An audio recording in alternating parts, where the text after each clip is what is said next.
Many times we hear people talking about Barack Obama, Angela Merkel, Tony Robinson, Les Brown, and many more presidents and speakers all over the world as the people who possess powerful personalities. Well, my source of inspiration, T.D. Jakes, once said that these people possess what we call leadership. Ladies and gentlemen, in today's interview, we have a special guest, someone who seems to have leadership as a personal trait, Mr. Yusuf Faddoul, a second-year baccalaureate student in Al-Khattabi High School, Warbi.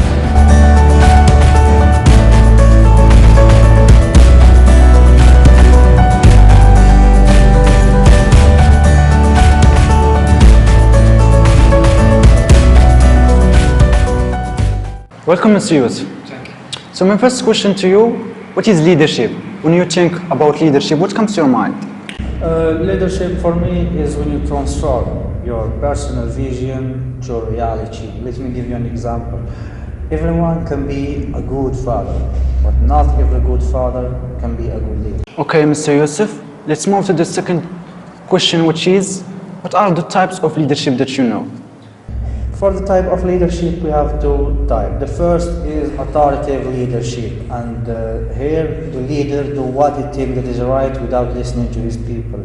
The opposite of this, we have a cooperative leadership, and here the leader do what he thinks that is right, but with listening to his people, we think his opinion. So here he will do the right thing, and I like this type. Do you think that you are a leader? Actually, I cannot answer you by yes or no, but in my relationship with friends, family, in school, in work, they all ask me about my opinion and they respect it, so you can guess. All right. For you, what are the qualities of a good leader? A good leader is not something easy, it's so important. So a good leader must have a good personality, must have an experience. Also, a good leader must take risks. I cannot imagine a good leader, a powerful leader cannot take risks. All right, Mr. Yusuf, who in the world do you think possess the greatest leadership skills? Like I said at the first, leadership is two types. Authoritative, and when I talk about authoritative leadership, I can tell you Hitler is someone who do what he thinks that is right without take care to other people. And the other, a cooperative leadership, I can tell you a name, you know him, Barack Obama, the president of USA. So this man do what he thinks that is the best, but with listening to people, he have an experience about his people, so he do the right thing, he do good thing for his people. All right. Do you think that his leadership is something in it or something can be acquired? Before you answer that, let's see what other people say. To my mind, I think leadership is acquired because in life there is nothing in it. We acquire the same form of mental capacities, but the difference we have are actually based on each person's mind of life, education level, and the area they belong to. So leadership is a trait anyone can possess. Here I can say that I disagree with her.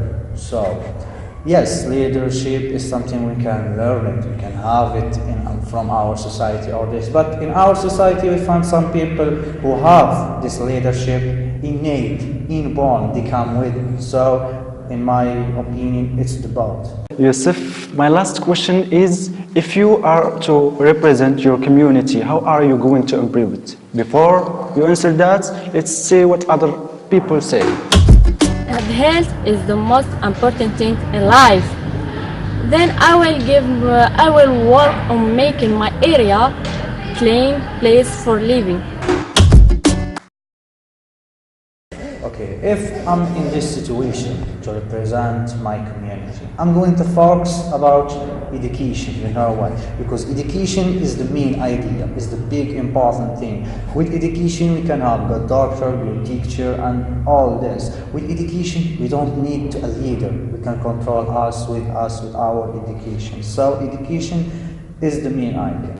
Well, Mr. Yusuf, thank you so much for being here with us. Ladies and gentlemen, to being a good leader is not something impossible. Everyone can learn the skills that we needed to be a good leader. As Mr. Yusuf say, yes you can, yes you can. Thank you so much.